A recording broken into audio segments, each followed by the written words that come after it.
Damn, son, where'd you find this?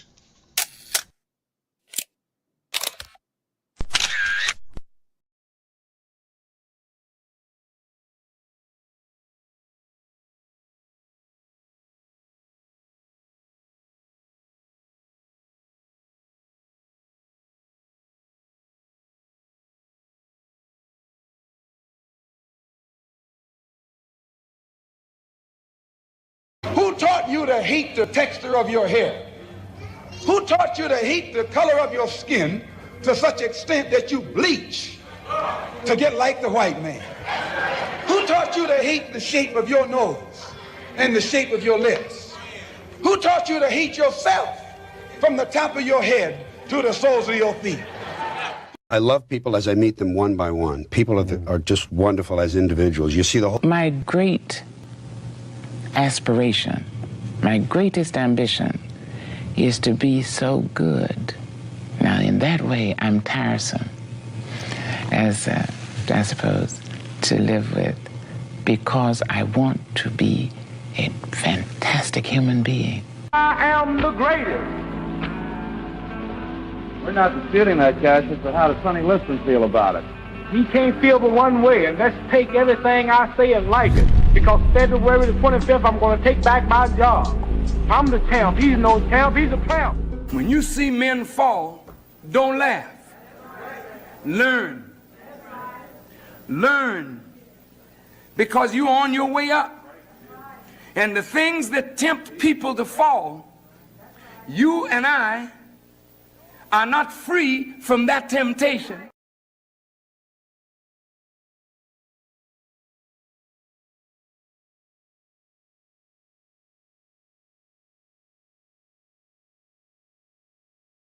Mantra, slave song, slave ship, rip skin, made me rip bones. But no matter how close my ancestors speak, they tell me they're tighter than brain on us like we're weak. I haven't been getting sleep, longing to sing until I surpass peak, until they think we are equal. Please, all I want is peace. My ancestors beat drums until their palms would bleed, begging that generations remember our story.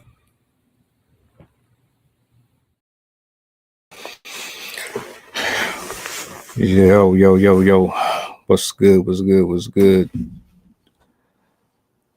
Peace and blessings. Happy Saturday.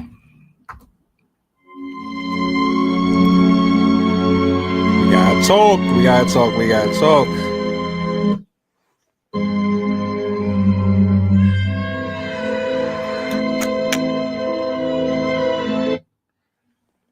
You already know what time it is. If you are here, it's because you are a WWE, WWF fan. You gotta be, or at least you was at one point. That's pretty much where I'm at. I hope all is well with everybody. I appreciate you for tapping in. Do me a solid,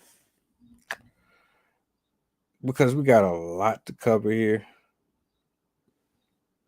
I'm gonna bring this up first. We won't get comfortable. We got time. What I'm gonna need for you to do is, if you see that banner down at the bottom,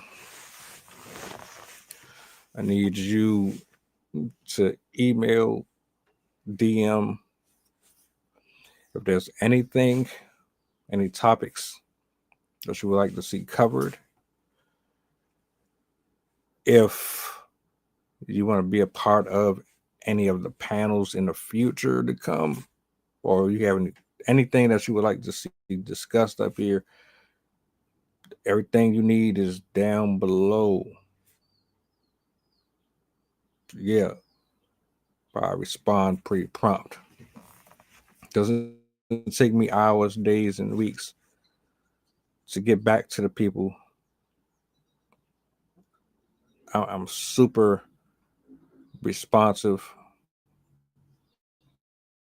and the reason why I'm bringing that up is because I know when you deal with a lot of individuals on social media, they have like this complex about their identity and their profile.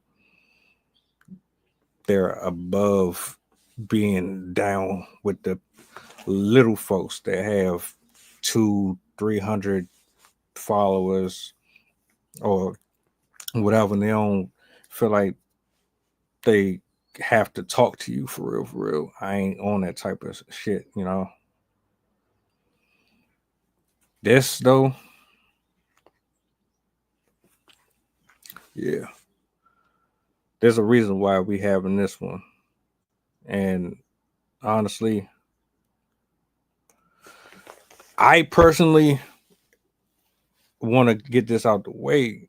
I haven't watched WWE in maybe 3 years for a number of reasons.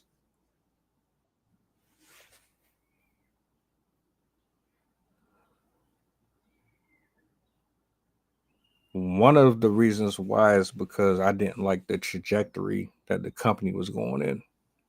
I wasn't really happy with a lot of the business. That's neither here nor there. We may or may not get into it. I see my people pulled up, so I'm gonna bring them in. Do your thing, your intro, whatever you want to start off with. I was going in a different direction. I was trying to hold off a bit before you got up here, but talk to us.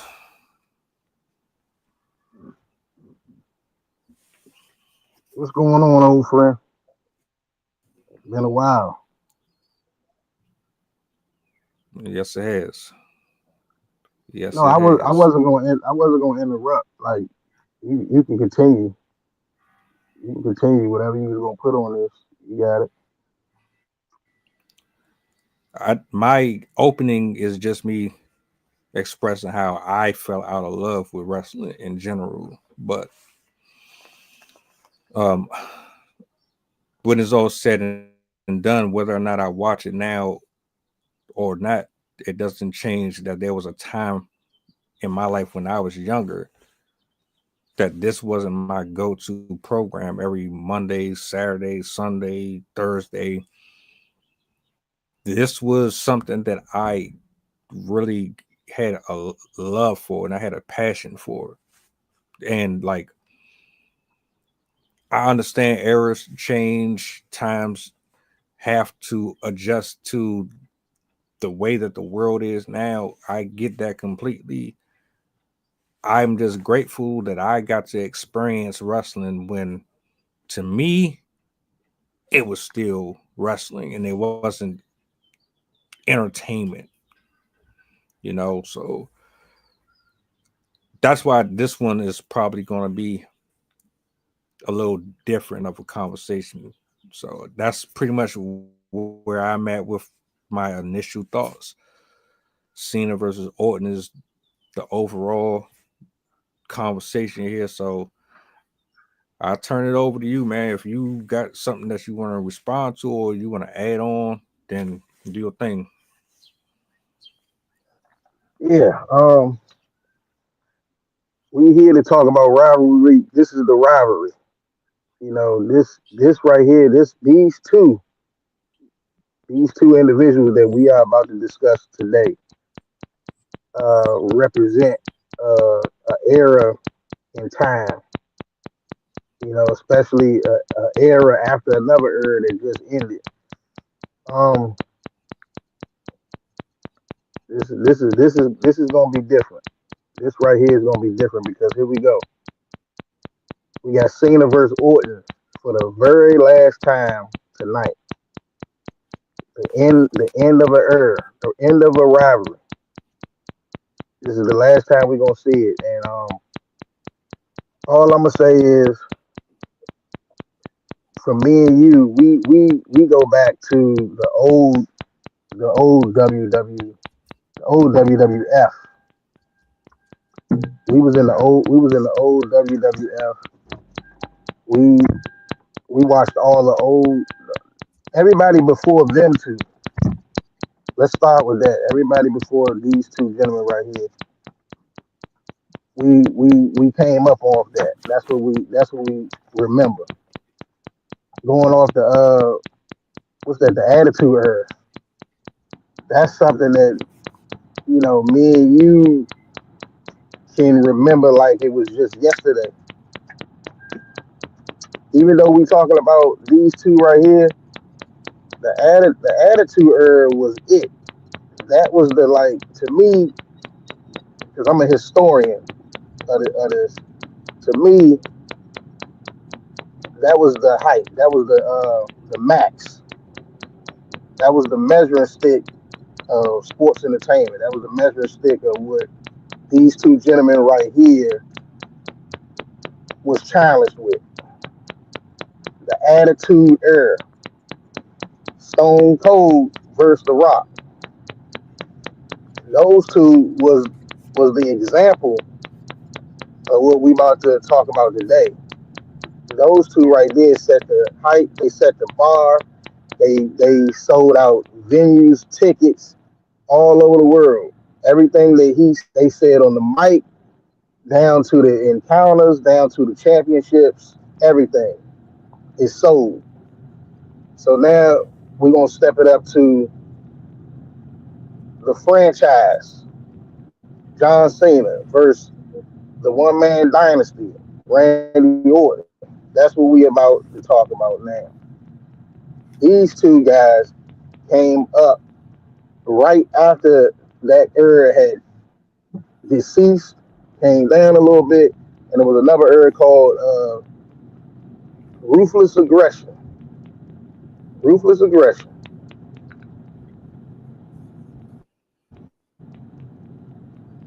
Now, I know you remember that, but going back to the beginning, let's go to the beginning of these two right here.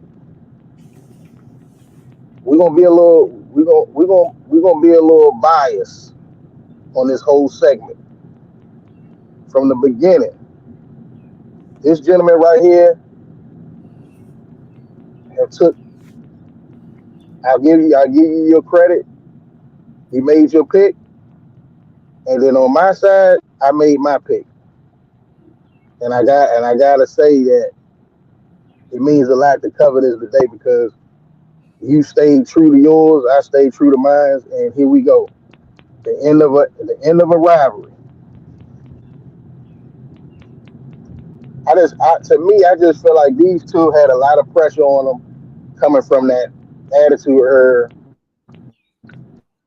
to deliver to the fans, to represent something different. It was hard for both, particularly Cena, because Cena was considered the new face. It's hard to come after somebody that was real great in what they did, like The Rock and Stone Cold, the foundation that they laid down. It's hard to follow that. And to be honest, he was in a more tougher spot because we had to get somebody from that era to represent where the company was headed to. So I will acknowledge that point. That was a tough spot. Mr. Orton, you gotta have in wrestling, you gotta have your faces and your heels. Once Orton saw that transformation and them, you know what I'm saying, investing into Cena, it was more easier and more acknowledgeable, that Orton would take that venomous heel role. And you got him, one of his nicknames on there right now. It's called the Viper, and it made sense. You gotta have, in order for you to be, on top or take it to another dimension in the company, you got to have somebody that wants it just as bad as you. And I think that's what he was, somebody that was hungry, was just as hungry as Cena was for change, and he wanted to be number one. And I think that's what kind of sparked the rivalry, because you got Stone Cold and The Rock. It was Stone Cold, then you got The Rock coming in. It's like he wanted to be number one too. So that to me, that's what makes a good rivalry. You got to have two guys that want that spot. And that's what make everybody invest. I'm gonna yield to you. Just so y'all understand, the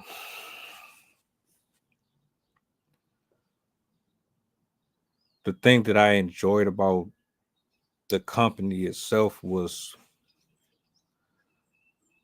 the creative. See, it takes more than the creative, but without the creative, everything else is just a person clocking in and clocking out just to get a paycheck.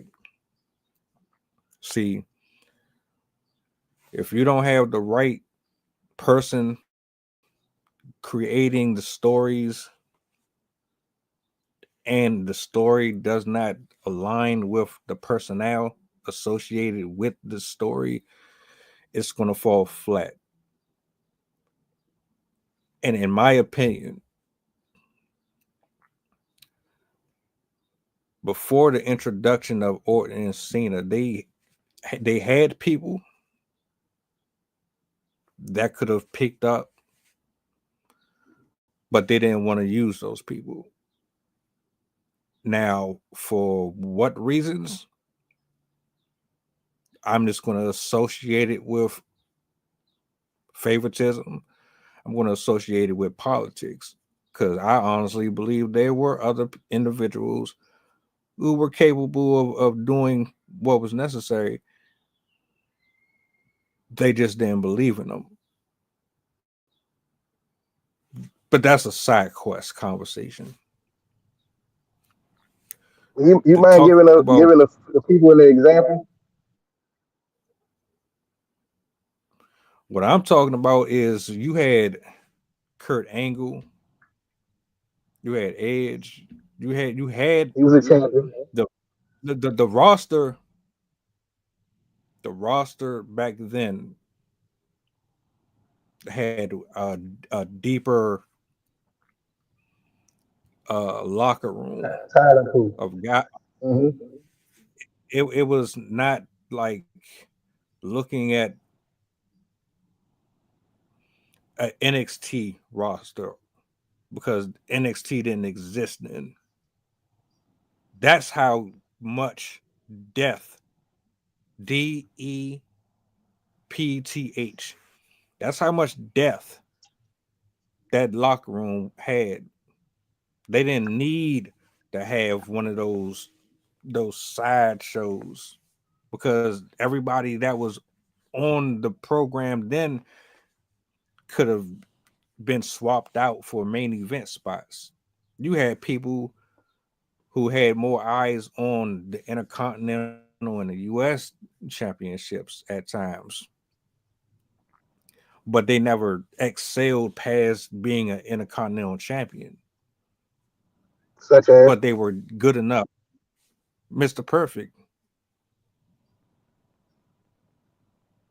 Just naming one. I'm not going to go through a whole plethora of names, but there was a lot of them.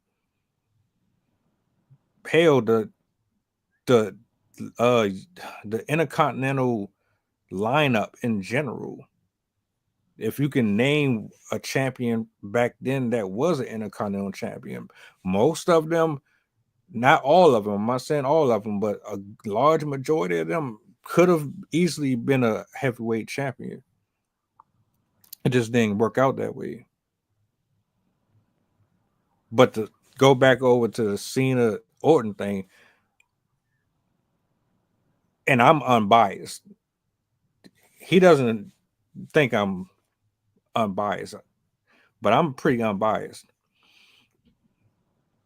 I look at how Orton got introduced, and Bob Holly was the one who took him under his wing officially on screen. I'm not talking about all the stuff that happened with his lineage and all that. Bob Holly is the one who on camera was kind of guiding him in the ring, because Bob Holly was a hell of a wrestler. Still has one of the best drop kicks. These drop kicks.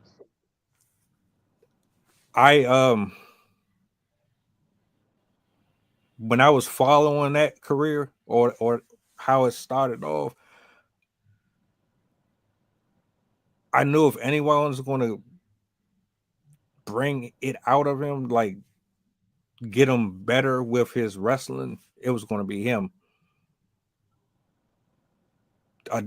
It was an entirely different parallel to Cena. Cena came over, got in the ring with Angle, but the thing is, Hardcore Holly was teaching Orton how to wrestle and how to use the ring. John Cena came in trying to prove that he had this attitude and this will to be pushed in a important spot. Orton wanted to prove that he could wrestle, and he could keep up with a real wrestler. That wasn't what Cena was doing. Cena was like, yeah, I'm just as ruthless as you, my nigga. What's up? And I think that is what made those paths unique. On top of that I want to add too, Cena didn't have the same support system behind him. He had to find his way through other means. You got to think about it. He had Triple H, Batista, Hardcore Holly, Ric Flair. He had them actually grooming him to develop his personality, his arrogance, his attitude, that cockiness. Cena, he took a different approach. He took like a weird rapper, hip hop type of a thing, and like I honestly didn't know if that shit was gonna stick or not, for real. That's how I really felt at the beginning. But he actually was rapping. It wasn't battle rap level rapping, but he was on key. He wasn't saying no goofy shit. So it helped separate him and put him in his own lane going forward. But I think for me, they robbed him of certain attributes.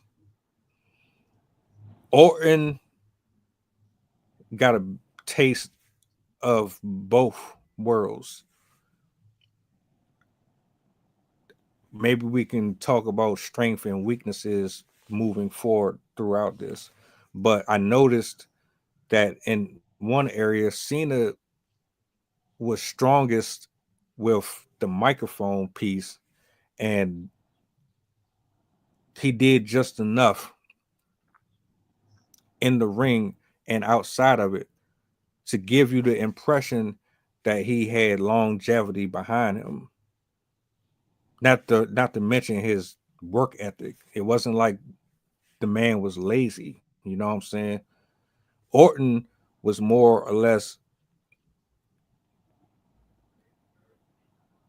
he was a wrestler. I always admired Orton for being a wrestler. I could see, and I'm gonna pass it to you in a second. I could see Flair and Triple H. I could see how they rubbed off on him, because my man was cocky, but he was winning matches. and he was winning against notable people. I'm gonna stop right there and let you pick up.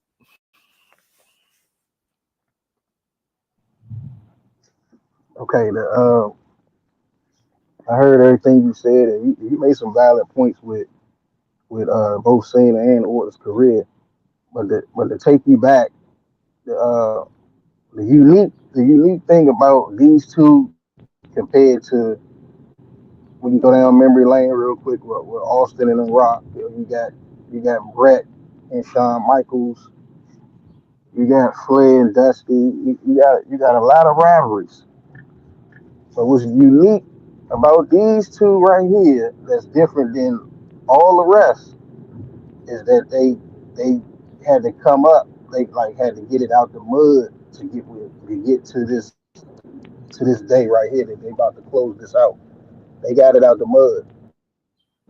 I don't recall no other rivalry being built like this. They was both started out as rookies, not guaranteed spats.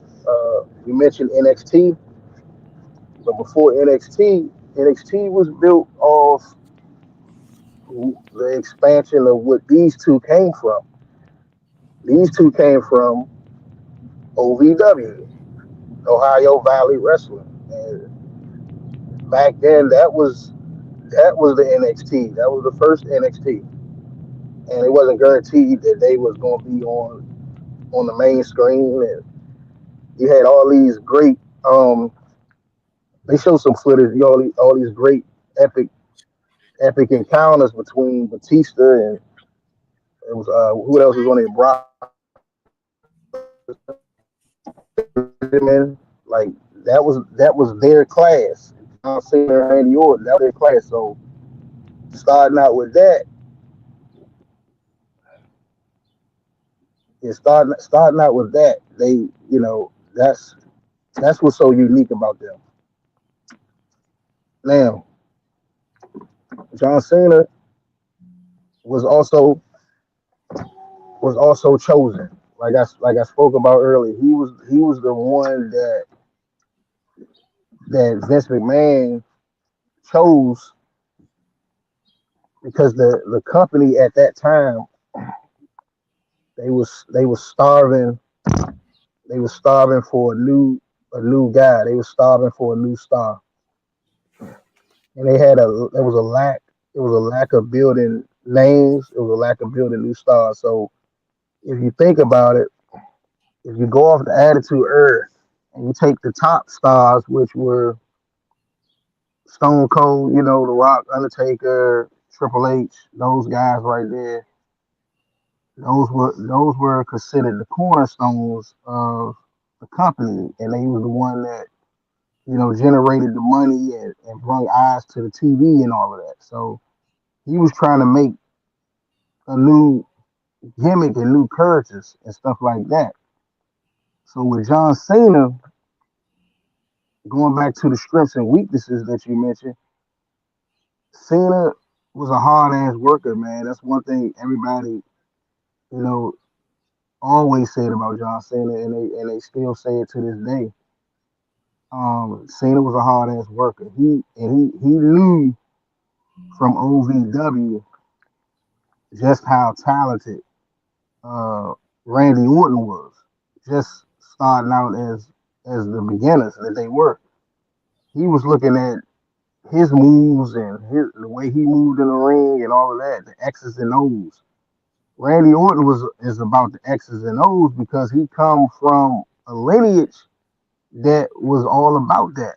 That's what he had in his bag. He had that bag because his dad was in the first WrestleMania, and his grandfather was a real known wrestler as well. So Randy Orton was the first. No, not the first.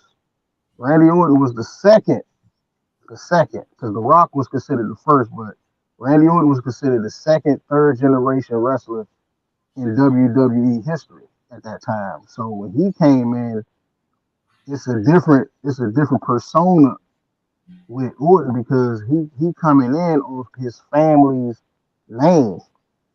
And you know we got people that's wrestling right now that's coming off their fathers and all of that. So it's a different type of pressure with him because it's like if I come in, I have to, you know, it's expected of him to be the wrestler that you said he was, the good wrestler, the great wrestler he is, because he's coming off of his family's back.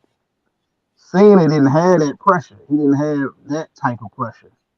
But the pressure that he had, he wanted to be able to show and prove that he could keep up, that that he could be just as good or just as on the level of Brock Lesnar and Randy Orton, people that he looked at in OVW as perceived to be, you know, a better in ring performer than him.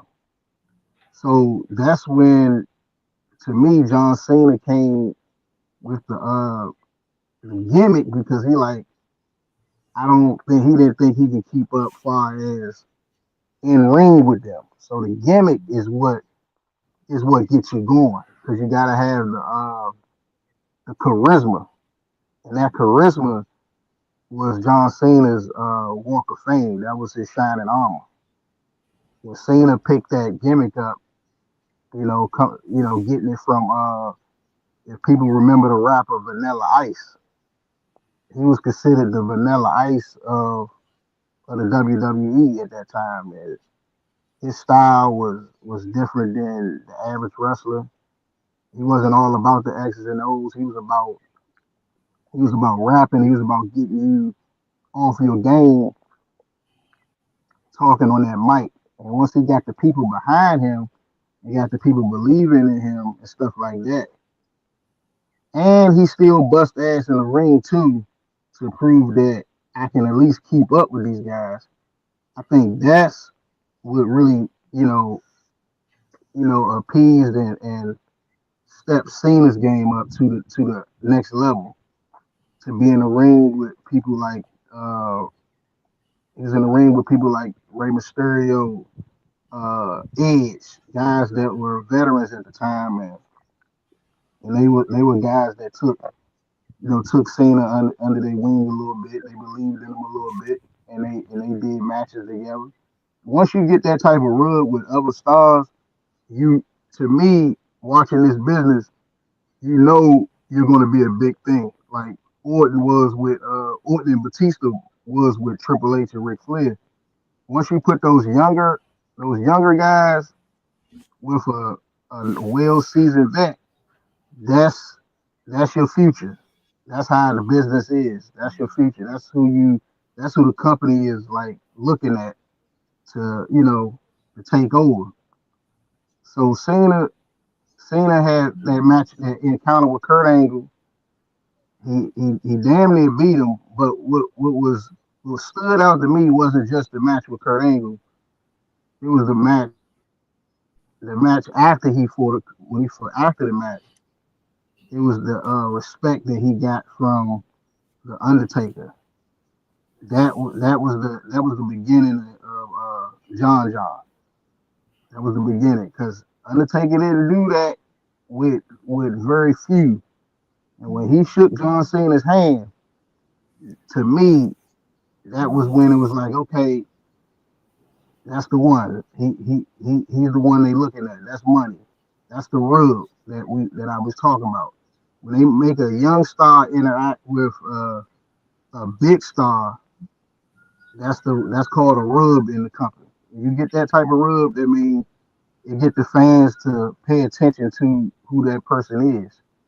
And ever since then, Cena and Orton have been on these two paths to fame. You know what I'm saying? Cena won the United States title.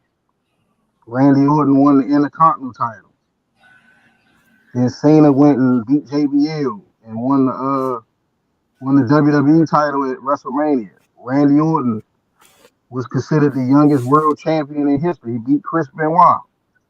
So I mean, you can see it coming, and all of these matches was them building those two for what we talk about today, the long the main rivalry that we're talking about.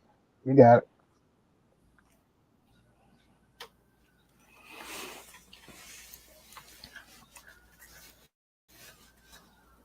You hear this argument, and we've gone back over this years and years and years, and now that it's officially on record, I can tell y'all that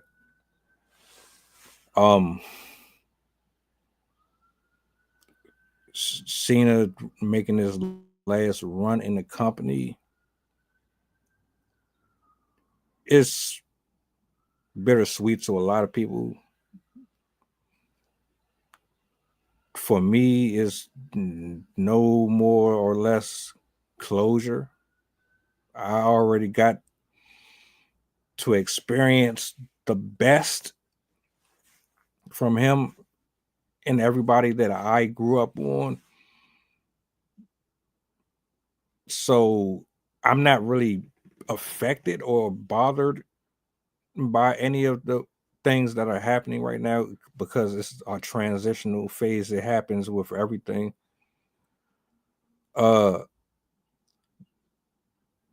him overrated, call him a horrible wrestler, call him whatever you want to call him. When it's all said and done, the man put in the work. And I know you know that one person who will take those overtime hours when nobody else will. That's going to stay later. That's going to do the extra work when everybody else just want to go home. Regardless of how you feel about the person, the work ethic is unmatched.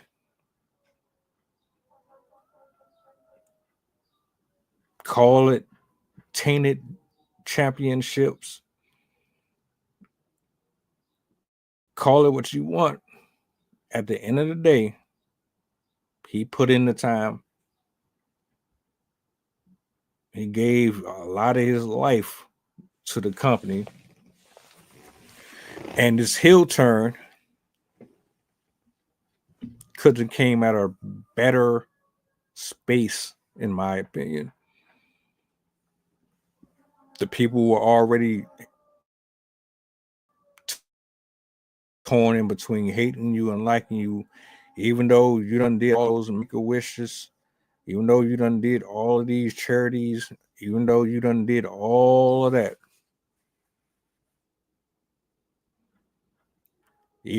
And I will go on record to say he's the reason why a lot of wrestlers didn't get pushed the way that they should have. That's where a lot of people's anger stems from. And I can acknowledge the fact that he did do a lot of people dirty in his career, knowingly or unknowingly, which contributed to my lack of love for the business as it grew, because I already understood the science behind maintaining your spot.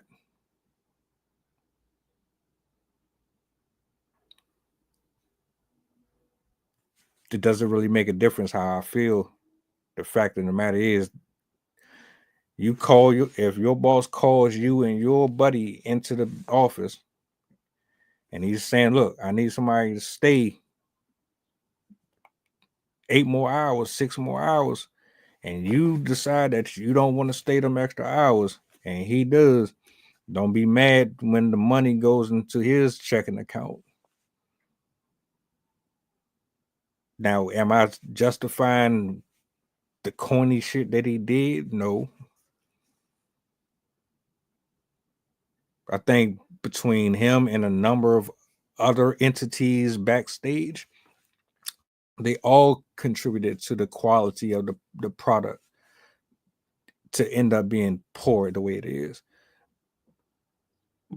But as much as I can, me being a CENA fan, if I can admit to CENA doing the things that he did, I can also sit here and advocate for everything that he did positive. He put in the time. So give him his just due. Him and Orton took different trajectories to get to where they are. Cena was the guy that on paper and aesthetically Vince McMahon looked at like he was Hulk Hogan. Vince McMahon was always a person who wanted a Hulk Hogan. It didn't matter if he looked like him or talked like him, as long as he could see Hulk Hogan in the person. And what I mean by that is what he represents and how he gravitates to the public. Orton did exactly what Orton was supposed to do. And I have my critiques about him as well. But at the end of the day, Orton is a better wrestler than John Cena is. But Randy Orton is not a better entertainer than John Cena. They are equally matched in the ring with psychology. Technical skills is not close. Now what you have here is tenure versus tenure. And one guy about to go out the door. He has the record. They decided that he earned that record. He earned the right to turn heel. Orton is not a very good face. I never liked him as a face.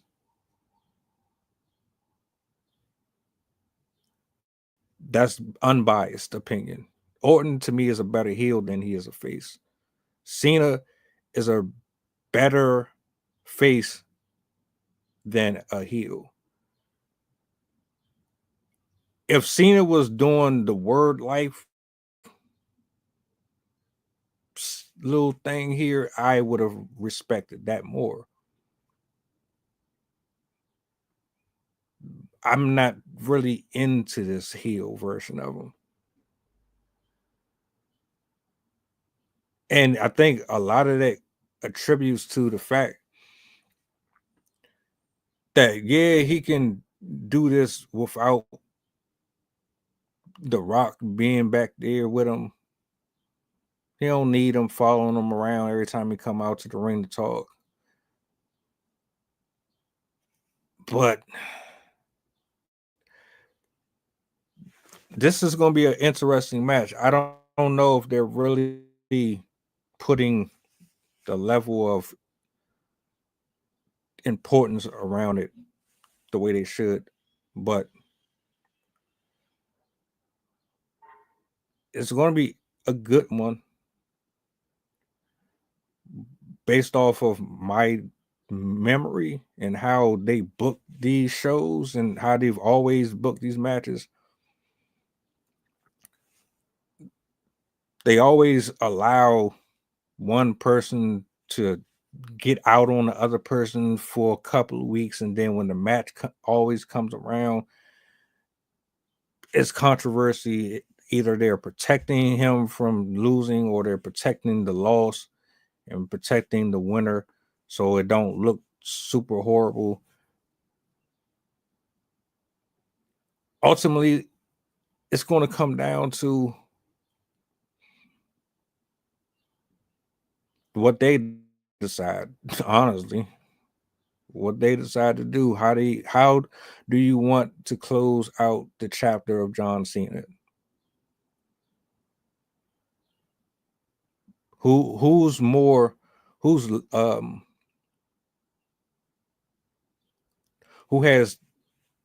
at risk or at stake here going into his retirement? Orton, who is chasing another championship,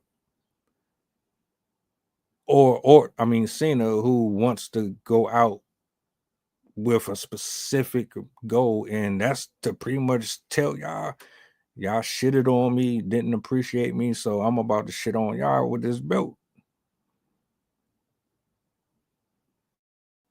I yield the mic. Yeah. This is one of them rivalries, man. I mean, you bring up an interesting theory right there, man. Hey, it could go a lot of ways with these two, but I think the company itself look at these specific two is that they fought in. It's probably be the only rivalry. I gotta do my double check, but these two probably be the only rivalry because of the tenure, because of the long run that both of them had. They fought in about three decades of wrestling. That's incredible. They fought in the 2000s, they fought in the 10s, and then they fighting again in the 20s, and they're gonna close it out. And to me, Cena versus Orton, it breaks down like this: the spats. To keep it real, to keep it hot with you, to put it all on the table. Vince McMahon actually saw the future in Brock Lesnar in the beginning. It was Brock Lesnar going through the legends that we watched in the Attitude Era. He didn't get one of them though. One of them he wanted. He didn't get him. We all know his name, but he was invested in him a lot. When Brock Lesnar left to go to UFC, that's when that separation came in. I think with D when it comes back to Cena and Orton, because it was like Orton on Orton's side, like I said, he was coming in with the family behind him, like he had the family name. He was carrying that family name, and he felt like because his dad wrestled, because my grandfather wrestled, and all of that, you know, I'm my X's and O's is going to get me whatever the hell I want in this business. I know every hold, I know every counter. I'm head and shoulders above most people in my that's coming up with me. So I think he kind of leaned on that too much and didn't work on his weaknesses, like you mentioned with the mic work and all of that. Randy Orton wasn't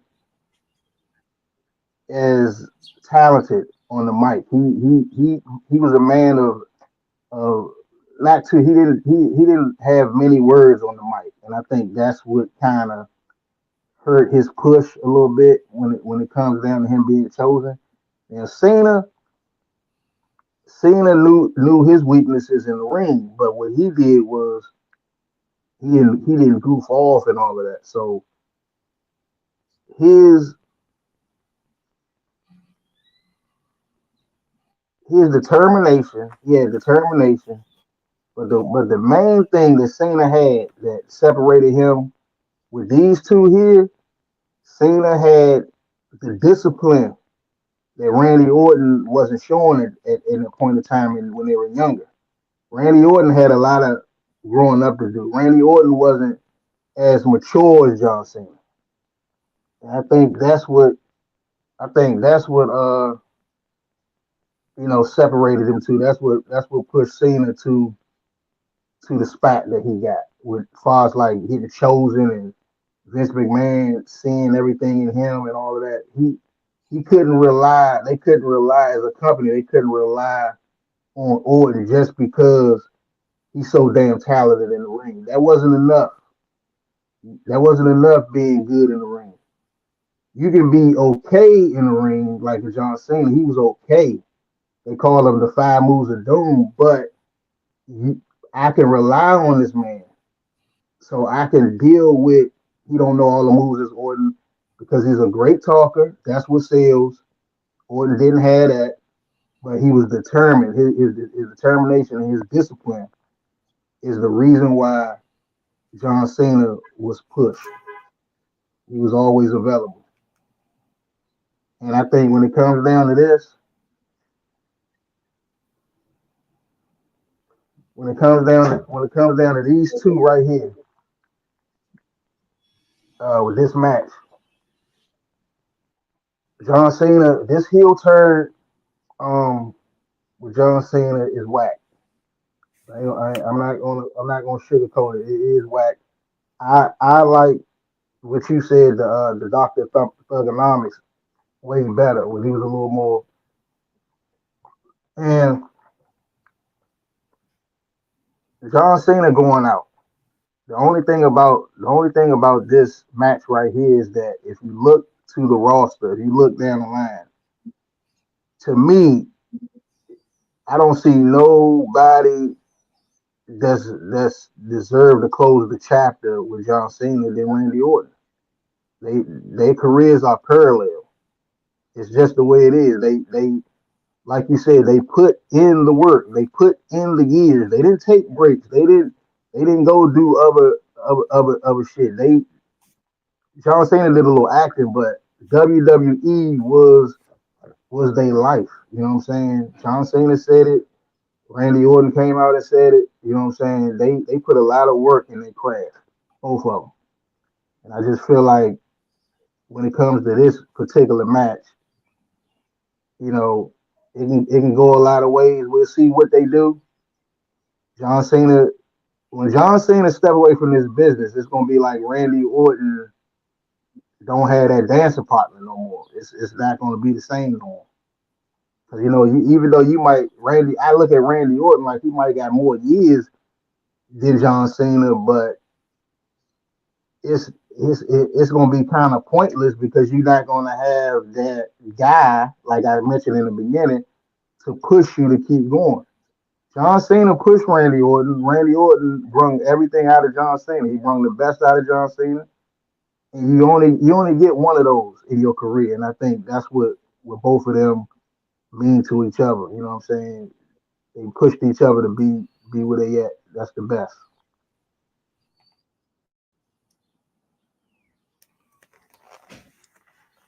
I'm not gonna hold you. And this is why my prediction is what it is.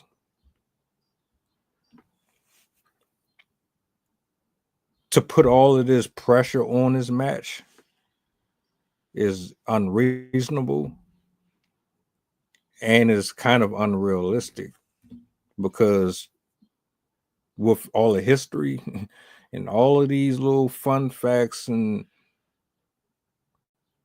we've had our shit talking about this forever. This is his last run as a champion. And if I'm booking these two, Randy Orton would be his last match. It wouldn't be his on the way to his last match. He would be his actual last match. That's why I said I don't believe the importance is really emphasized on this as much as you think it is or anyone else. Because whoever his last match is going to be, that's who everybody is going to be looking at. That's where everybody's eye is going to be. It's not going to have the same significance behind it. Once this match is over with and he moves on to his next set of people, you're going to forget about him versus Orton. Why? Because it was more or less like they put this at the middle of the show. You know, when you watch Raw, SmackDown, and they put the women's match at the middle or somewhere in between the tag team championship match or some shit, and they just throw that. That's what this feel like. As much as you want to say the feud here is so intense, Orton isn't even Orton. right now with him. Orton done evolved and turned into Orton has turned into a completely different version of who he was when they first was going back and forth.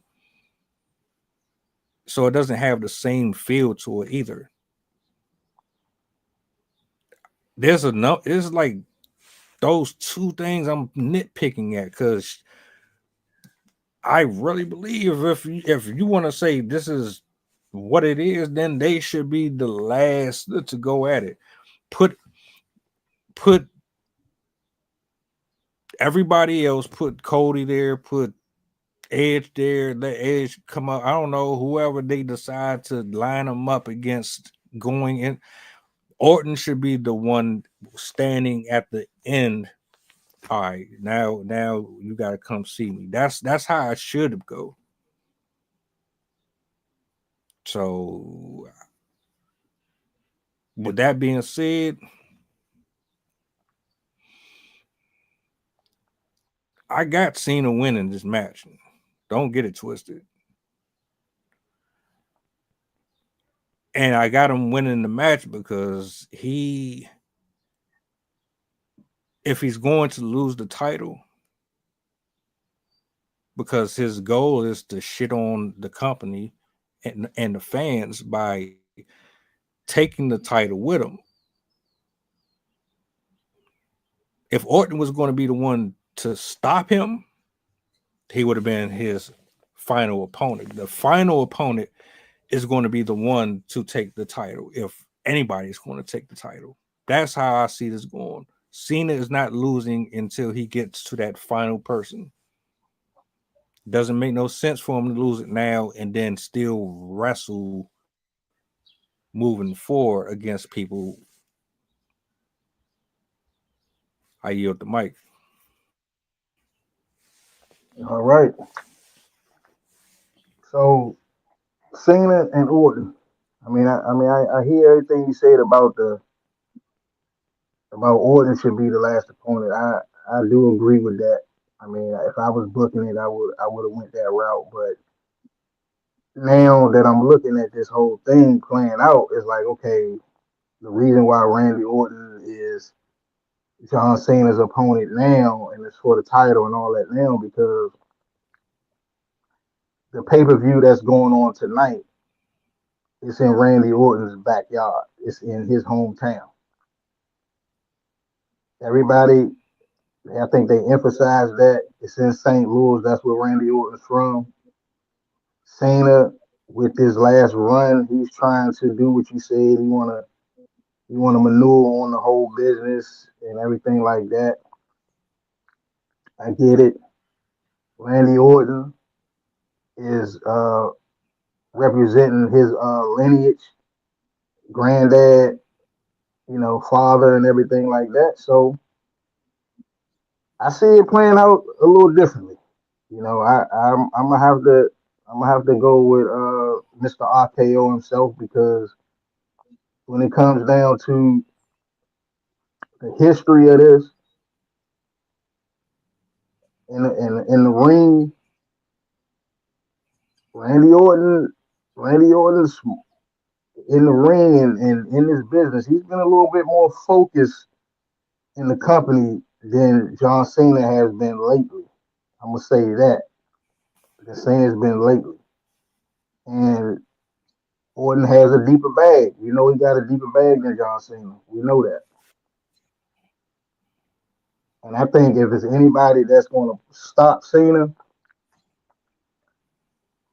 I'm going to say it again, it should be Randy Orton, because Randy Orton and Cena is the longest rivalry in the company today. Cena and Orton has been there since 2002. It's 2025. They got a 23, I think they say 25 because they was in OVW, but I'm going to say on screen, a 23-year-old rivalry is what we're talking about today. That's a long ass time. And I don't think nobody that Cena has ever wrestled or been in the ring with has had more of an up on him than Randy Orton. story wise, championship wise. I mean, he challenged Cena in every way he could possibly be challenged. And I just feel like tonight, if Cena's going out anyway. It doesn't matter. He emphasized that he's not coming back to wrestling. He's going to finish this whole walk. Yeah, he is the champion, but I look at it like he don't really need the championship because of the record that you post down here. He got the 17. Somebody's going to have 18, and somebody might have 20. It don't matter. John Cena have reached 17 championships. That's the point. He got the championship record. He, like you said, he put the work in. He got the title. It's done. That was the story. Cena got other opponents that's going to take him down memory lane with all the championships that he got to get to 17. He went through a lot of opponents, but this opponent right here, Randy Orton, is at the heap of that. So if he's gonna lose to anybody, he should lose the title tonight and keep going. Walk on by, keep on going. There's nobody that he should put over more than Randy Orton.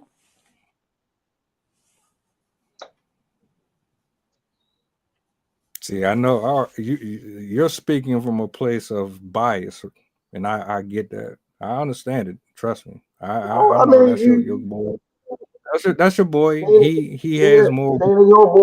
Cena your boy, Orton my boy. We know that, but I'm just saying. I'm just saying the man got the number. This ain't got nothing to do with whether or not that's my guy or not or whatever.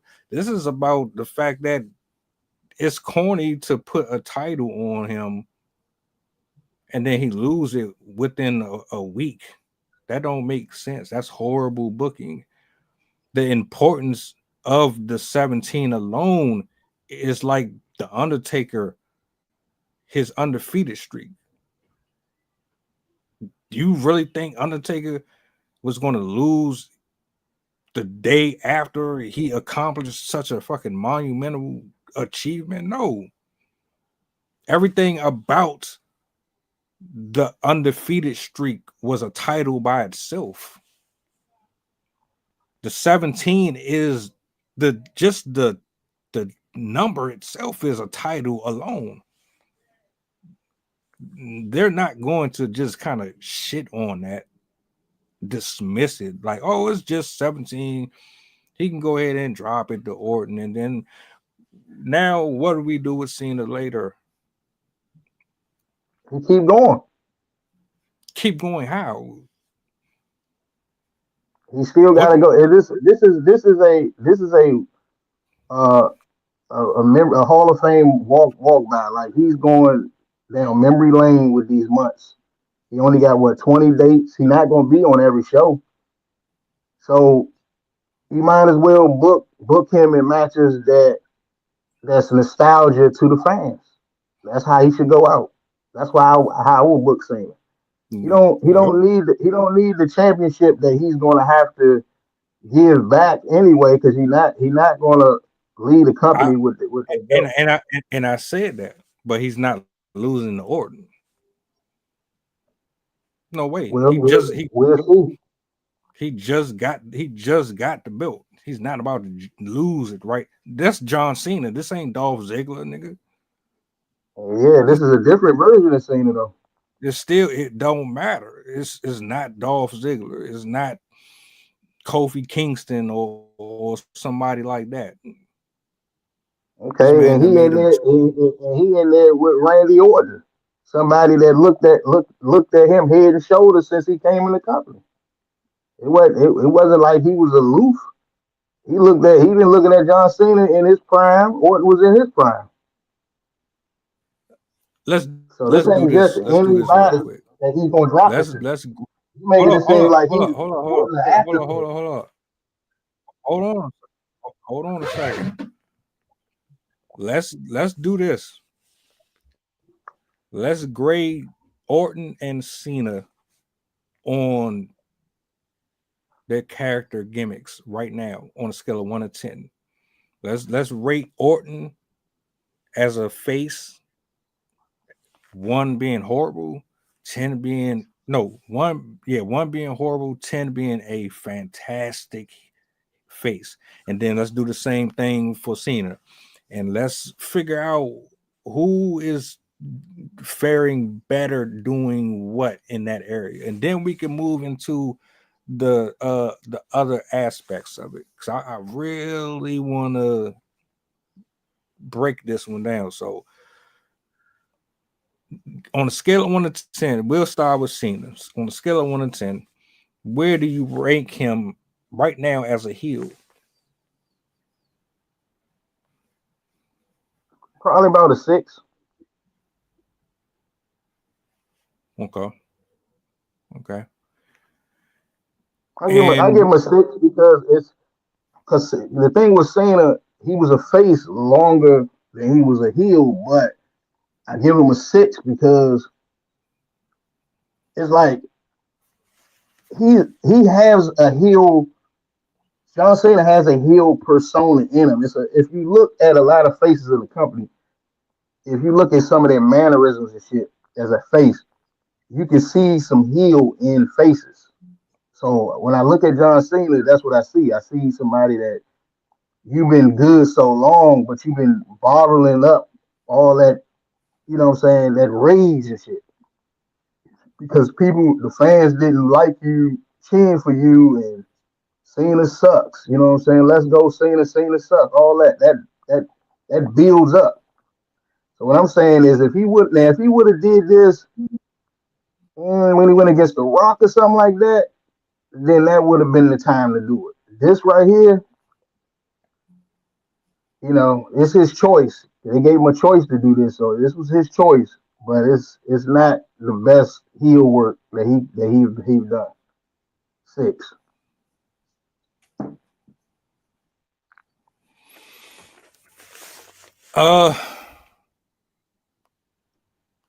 The Doctor of Thugonomics to me was a solid 8.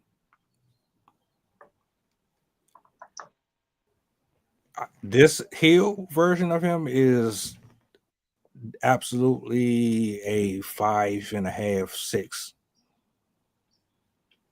And I don't think him turning heel against The Rock would have made it any different.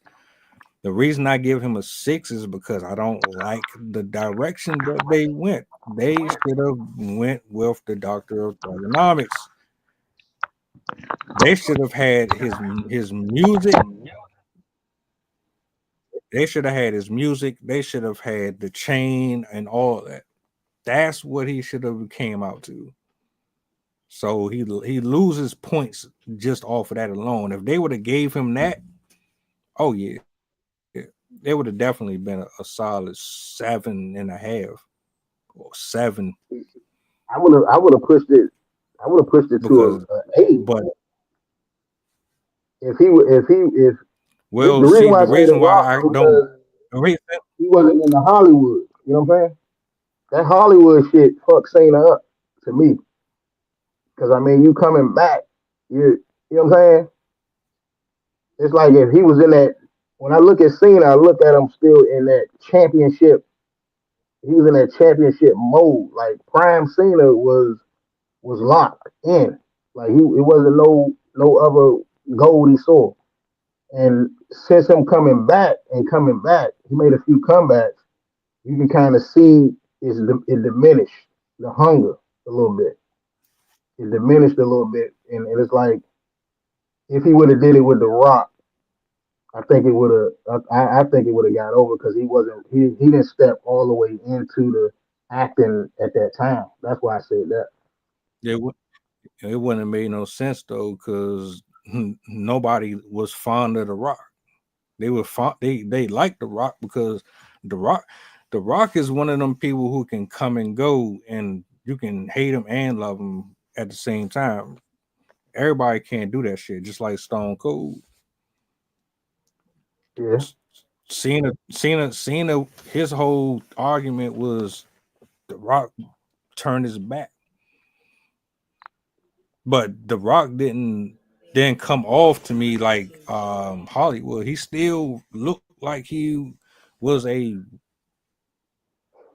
wrestler. He was ready to go at any minute. Some people just shouldn't do that shit. It diminishes your aesthetics as a wrestler, because I'm looking at you as like this wrestler who just wanted to get into movies and shit. It don't really have the same appeal anymore. That's why I said 7, because if he would have still did the whole chain gang thing now, I still would see him doing these movies and shit. But I ain't mad at 6. I'm with you on 6, you know. Let's get to Orton though. Orton as a face, scale of 1 to 10. Where you got him at?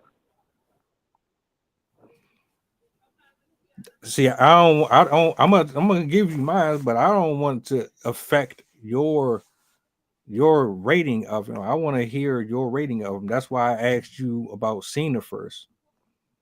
Oh, then I was gonna let you do Orton first on this.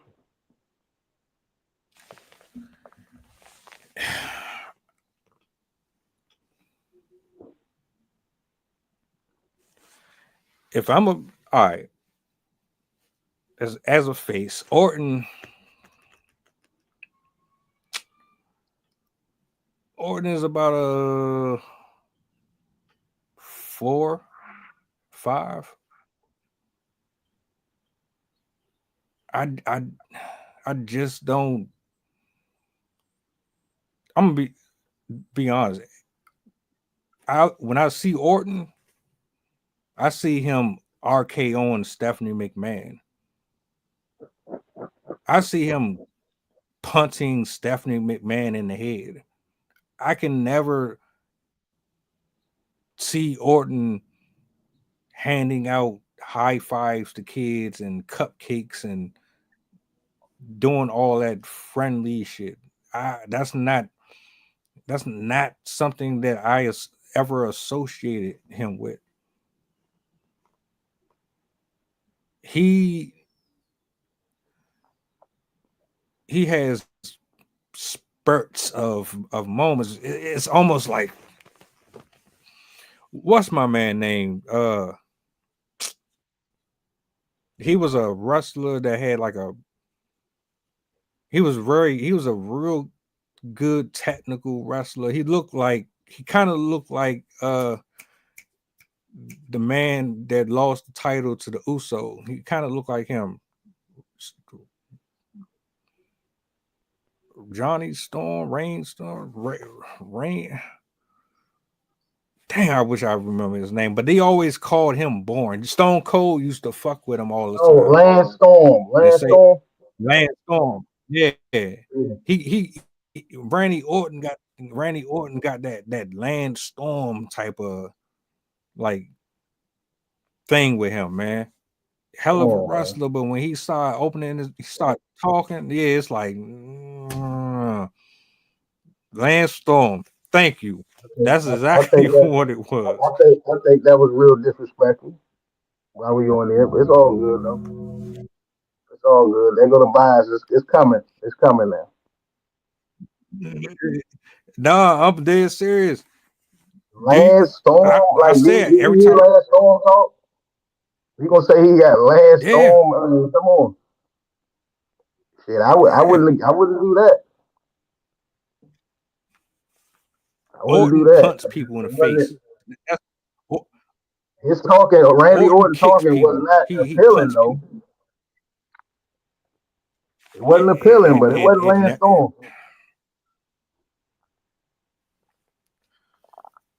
I mean, that's just my opinion. You know what I'm saying? I know you're probably going to rake him higher, but you know, it is what it is. That's just where I am with it. I just don't see him as no baby face at all. Yeah, well, I don't either. I don't. Of course, this how I view it. It's like the story that we talk about, the rivalry, Cena and Orton, is built off gimmicks, man. Like those gimmicks is what brought them to the dance today. The way Cena come out there, hustle, loyalty, respect. You know what I'm saying? The Make a Wish and all of that, and then Orton out of nowhere. You know what I'm saying? The heel tactics that he do, the punts. You know what I'm saying? The timing and all of that. Like those those characteristics with these two is the reason why they made the name for themselves that they made. So I see your point about saying, damn, how could you do all of that and then we look at you in a different way? Just like with Cena with this heel shit. Randy, I look at Randy like, okay, I know he's not a natural face. I get that part. But I look when I look at Randy, I say, well, he's more like an anti a little bit over the years. He got to that anti level. Like he's not a natural face, but the admiration and the respect that the fans have gave him for the heel runs that he had. It's almost like it get confusing when you make him a face because it's like that's still Randy Orton. You know what I'm saying? Like he will get your ass at any moment in time if he want to. So it's more like the face is more like a respect thing. Like he's an anti-hero. So I will rank Orton as far as a face between a 7.5, 8, because just because of the respect that the fans like Randy Orton, you know, the gimmick and what he was doing to people and all of that. So when he come out, it's more of a respect thing. Go Randy because of all the stuff he showed the fans over the years. So they cheer for Randy because they know what he can do in that ring.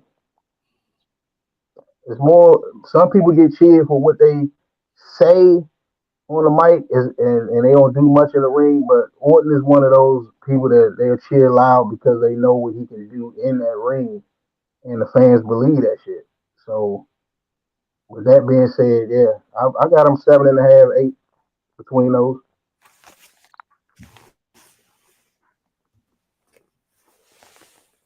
Fuck you.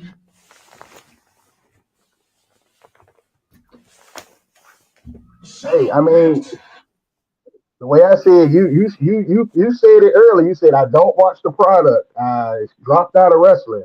I left wrestling school. So how could you be the judge of that if you don't put your eyes on the TV?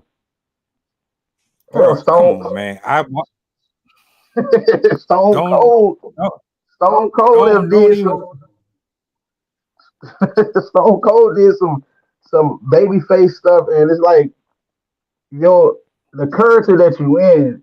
Everybody can hug a kid, man, or do the Make-A-Wish. CM Punk did Make-A-Wish and shit like that. But the persona of John Cena, it goes to him because of his fucking gimmick. It's harder to get that over with a Randy Orton or CM Punk. Cena's gimmick goes to that. It's a, you know what I'm saying? So he'll get it over because of the way his gimmick is. It's harder to get that over with somebody that's anti, like a Stone Cold or something. Like, ain't no motherfucker way Stone Cold gonna be hugging all these kids like Cena. Look at Austin be stunning people. Like, it's the gimmick itself. That's what fans look at. I can't believe you said a 7 or 8. Of course, of course.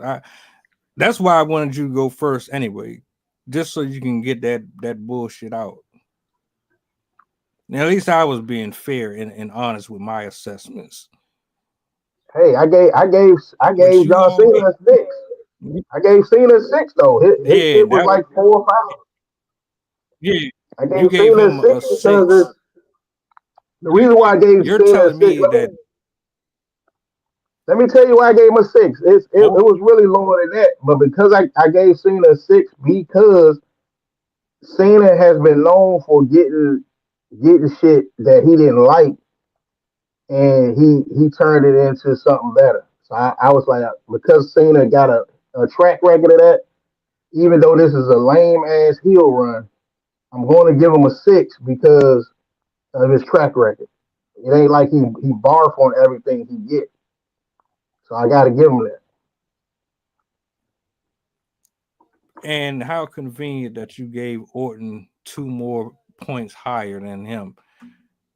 Nobody is about to sit up here and convince me that Randy Orton is a better face than Cena is a better heel. Hey, That was one of the reasons. But I, hey, I, I that's give you. it to That's him you. because he been here. I mean, when Cena was making movies, Orton was still there. And that's fine. But you just try to compare his anti face heel thing to Stone Cold. No, Stone Cold was funny. Yeah, a lot of his shit was corny, but Stone Cold was I funny. never, He had I never personality. said. What? See, Stone What? Cold, What? Stone Cold, What? What? What? Stone Cold was better on the mic, so it got over more than Randy. What I just said with Randy is with Orton is that people cheered for him because they knew what he could do in that damn ring. You see what I'm saying? Brock Lesnar wasn't the best talker, but when that music hit and the fans exploded, they knew what was about to happen. Don't get it twisted. Don't get it twisted. Certain fans, the real fans, know what's going to happen in that ring. That don't mean shit. You said earlier that it takes more than being a good wrestler in the ring. So that don't mean nothing. Yeah, yeah, and discipline, discipline. Cena, like I said, Cena was more disciplined than Randy Orton in their early years. There's no doubt about it. That's what propelled him to get his spot. He was more available than Randy Orton. I give him that. He was.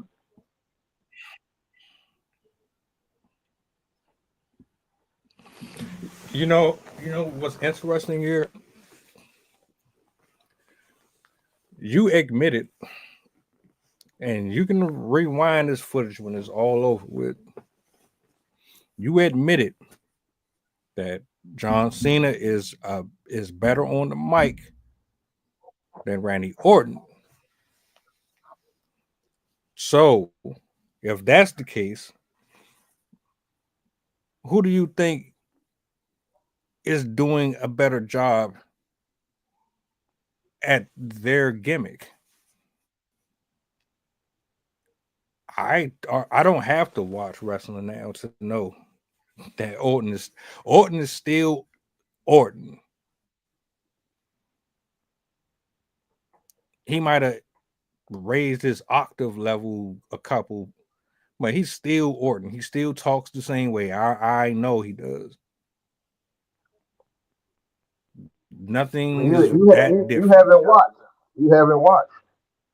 And the truth about it is, since we breaking down the mic shit, since you want to talk about that microphone and all that, the truth about it is, it's similar to with Cena.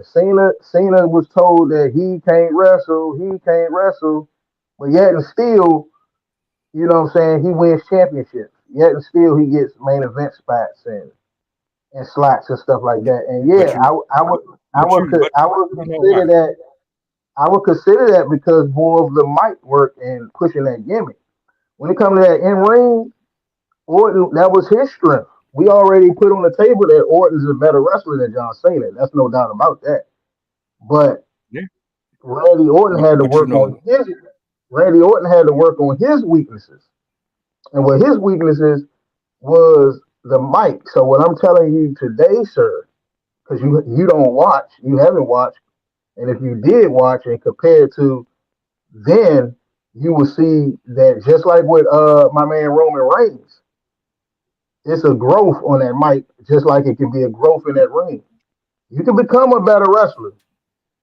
You can become a better talker. God, are you? So that's what it is. Now, are you gonna be the one of the goats like Rock and Ric Flair? No, you're not. You're not gonna be one of them. But you can make improvement over their career, and I'm gonna say Randy did do that. Randy made improvements. Cena also added some moves to his repertoire that he didn't have.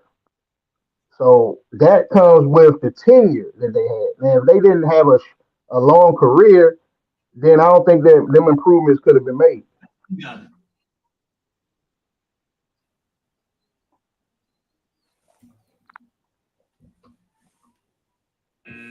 You've reached your limit on talking. Shut the fuck up. That's sad. Bro. Sad. The reason John Cena the reason John Cena won all those titles, the reason he won all them titles is because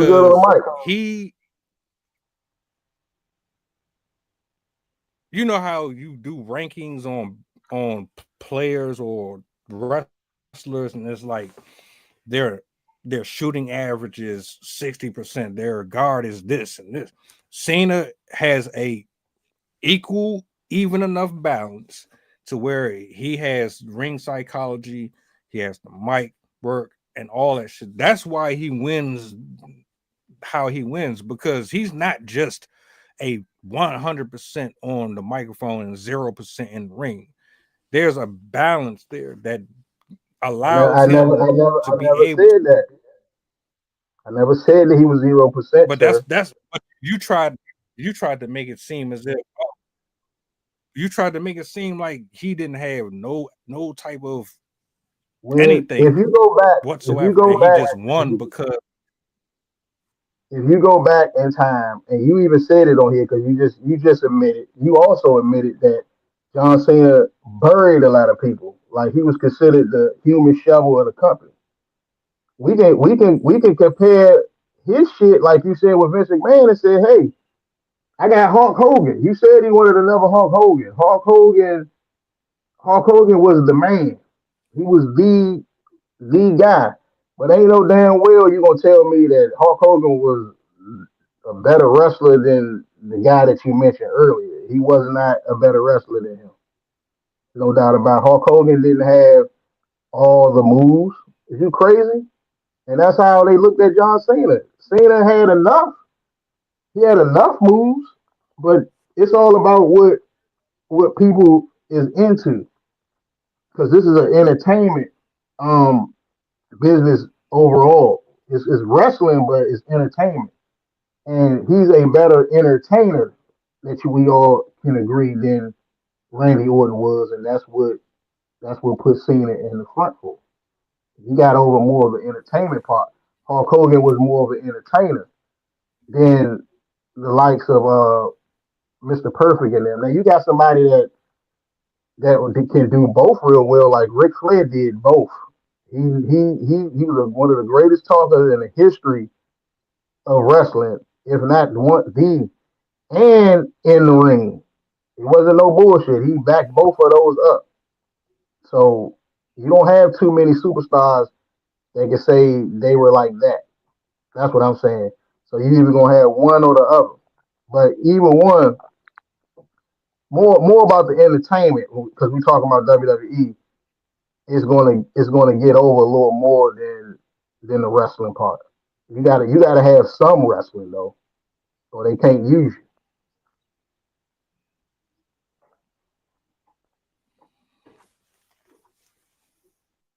You entitled to feel however you want. This ain't got shit to do. Because if you want to bring up all of the dirt with Cena burying people, bring up the steroids and the drugs and the shit that Orton was on. Let's not do the character assassination. Let's just leave that alone. I just This said, is but I about also this is said that about he was more disciplined. Didn't I say that Cena was more disciplined? So yeah, you can bring it up because Randy Orton wasn't disciplined at all back then to be used. He wasn't. He wasn't reliable at all. He was younger. He I'm wasn't mature enough to be the man. I I can I admit just want to that. I point can out admit that that. Yeah. I want to point out that I'm the one who called Cena out. A John Cena fan called John Cena out on this shit. You didn't have And to I do just it. said I that. did it first. Okay, but I call All both right. of them out because I watch both of their careers, and I can You call didn't. You Cena didn't. out for what he didn't do, You didn't call. and I can You call didn't Orton call out for what he didn't do. Orton out for. You didn't. I just You did. said. I You just did. You did. see. All you said. All you. All you said was discipline. You ain't say exactly what he did to people though. You ain't talk about the shit that he was doing that got him suspended and all that shit. You didn't talk about none of that. So don't act like you He was wasn't really he jumping wasn't down that mature bitch enough. throat. He wasn't mature enough to keep the spot. He wasn't. I would say that. You know what I'm saying? And Cena was determined and he was disciplined to keep the spot. So that's why he got the spot. I Here can you admit go, that. trying to be political. Yeah, he was. He was John Cena. John Cena at that time, since we talking about getting picked, John Cena was more of a company's man. You know what I'm saying? Than Randy Orton. Cena was considered the company man. You see what I'm saying? Is that a bad thing? Randy Orton was more, you know, he was more rebellious back then. Yeah, I can admit to that. But Yeah, it don't take away the talent that the company knew he had in that ring. That's why they kept giving him chance after chance after chance. They did give him a lot of chances, but it don't take away his ability that he maintained for his whole tenure.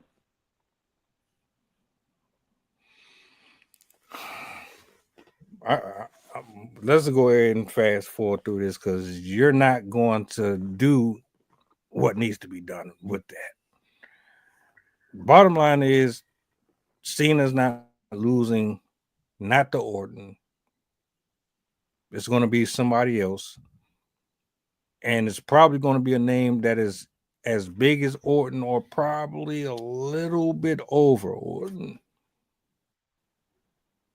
Because Well, it depends. the seven It depends on what they want to do. It the depends seven on which direction they want to go.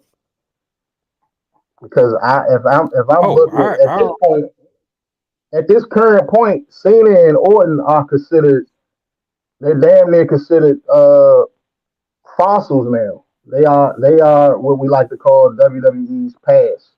They're not the present no more, and they're not the future. This is the past, is what we talking about. This is what the rivalry all about, the past, and they are looked at like that. So they're not going to be around in this spotlight and all that like they used to be because you can't use them like that. So you can either go that route and have them drop it to Randy Orton, you know, somebody that's came up with them from the dirt, or you can say, well, I want John Cena to drop it to somebody that needs the win, and you can do the cornerstone like how they should have did with the Undertaker streak when they gave it to Brock. They should have just gave it to Roman because Roman was the one that they wanted to push through the future. So either way, I'm just saying that's the way it go. Either way, if he's going to drop it, you might as well make somebody else career. That's all I'm saying. That's the way the business goes. You can shake your head, but that's how the business works. You know, you wanna have somebody that's going to take the company to the heights that Cena and Orton already done that. They already did all of that shit. So you need somebody that can do it to that level. And if you're gonna do it that way, hey, I understand the business. That's fine with me. But it got to be somebody that's gonna benefit.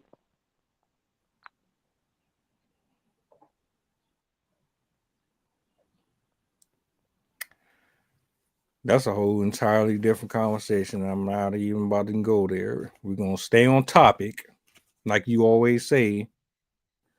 Yeah, please do Don't so. drift off and go into something else. Yeah, I'm gonna reel you back in. Because you are about to drift off into something else. And I'm gonna keep reeling you in. So I'm gonna bring you back in because that ain't had nothing to do with any of this. The 17 is going to get passed to someone that is still going to be here in the company, or it's going to be another legend that beats him. It's not going to be the legend killer. So enjoy this while it lasts. All them RKOs he gave CENA over the last few weeks, enjoy it. Because after this match, make sure you pick up the phone. Hey, look, I'm enjoying all the RKOs. All the RKOs he gave him over the years. Man, there was some classic RKOs. And I mean, I'd be cool if he get what I really want is for him to get Orton up in that FU or the AA, whatever you want to call it. Get him in that move. Get Orton in that move. And I just want to see if Orton still got that timing to drop him down on that RKO with that counter. And then he can get it that way. But I mean, hey, you can put your emphasis on the belt all you want, but I look at it like he already got the record. You can take it from him tonight. Hey, it don't matter. You still not gonna get. You still didn't break Ric Flair's record. Ric Flair had that record for years. Nobody's name gonna go and say they broke Ric Flair's record except for CENA. So I don't see the point. The point is, his run has to be significantly special. When he loses, it has to be special. You the past. This no, he's the present right now. He's currently the champion. I don't care what you want to put on it. He's currently the champion. They Not in his prime, though. They gave Cody Rhodes a year. They gave Roman Reigns a disrespectful 3 to 4 years. Bias. Disrespectful. That's bias right there. That was very biased and disrespectful. I agree. On your part. 17. So no. So 17 is absolutely about to run it up. Don't even. But you know what's crazy about those 4 years? He held that one championship for 4 years, the same amount of days as John Cena's 17 reign, or not close to that. So that's impeccable. I don't think nobody's going to do that for at least another decade or so. He's in the history books.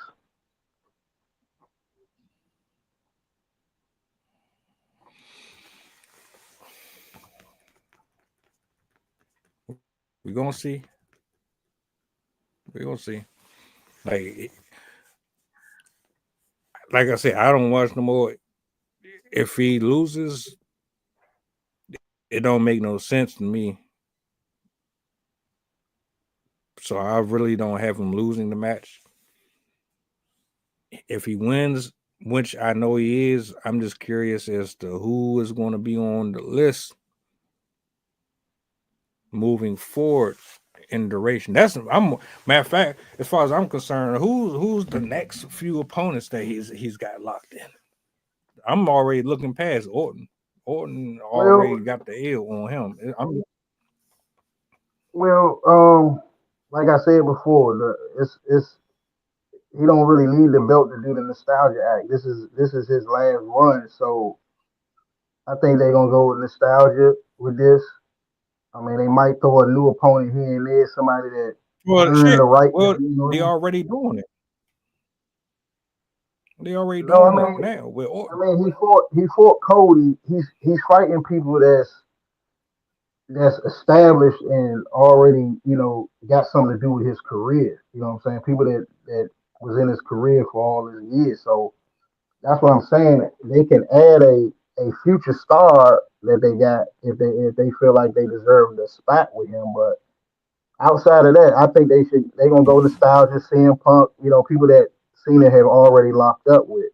That's what they're gonna do, for the most part. Because you haven't seen these matches in years, just like you haven't seen Cena versus Orton in years. So that's the direction they're gonna go because it's it's a tribute to Cena and the fans for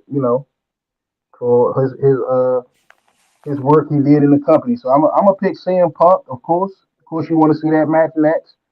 I would like to see that at a Money in the Bank. Remember the classic match that they had when CM Punk beat him and went in the crowd and kissed Vince McMahon goodbye and took the title. So that's a nostalgia act. That's one match I know they're gonna do. They're gonna do that. And then AJ Styles. That's somebody that Cena got history with. Brock Lesnar for sure. If Brock Lesnar come back, they're gonna book that match. I'm not naming nobody that Cena haven't had history with or he didn't have a championship match with, some type of storyline, but you could add a future star in one of these months, one of them dates if they choose to do so. But I think the nostalgia is what they're gonna go off with the booking.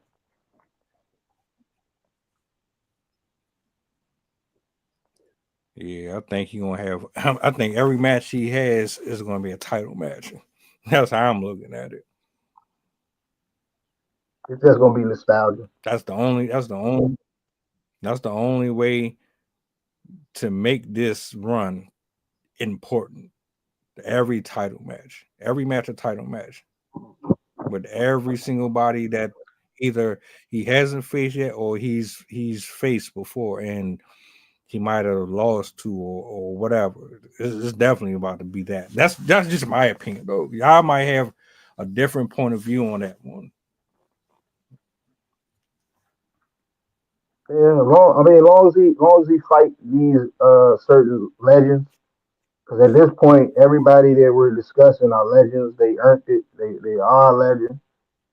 Even the legend killer, he's a legend. So you know, Cena, just go through the people you already went. It ain't no point. I mean, like I said, I know somebody gonna wanna fight him, but I think that's what they should do. Anybody that he been in the ring with, they're gonna probably put him in the ring with this time because this the final time that he gonna wrestle.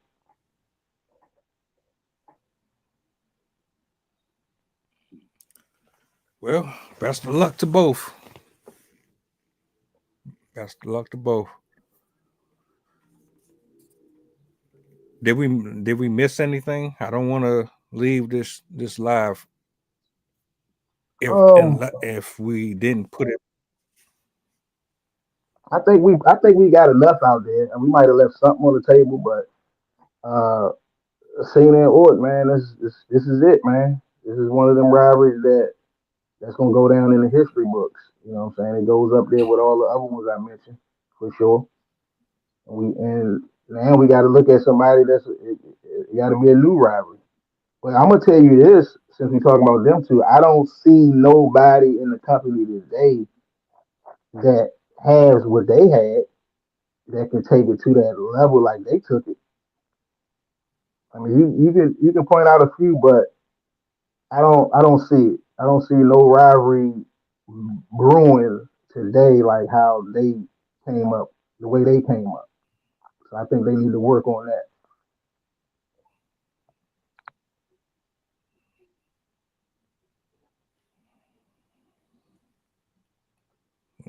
Okay. Well, I appreciate you for pulling up and everybody for tapping in. We spinning back later, an entirely different conversation. It ain't wrestling related at all. I know you're familiar with this story where the white woman called the child a N-word. Yeah. Shaking my head, We about to go down that we about to go down that rabbit hole. So make sure y'all locked in, like, share, subscribe. Backlash tonight. Yeah.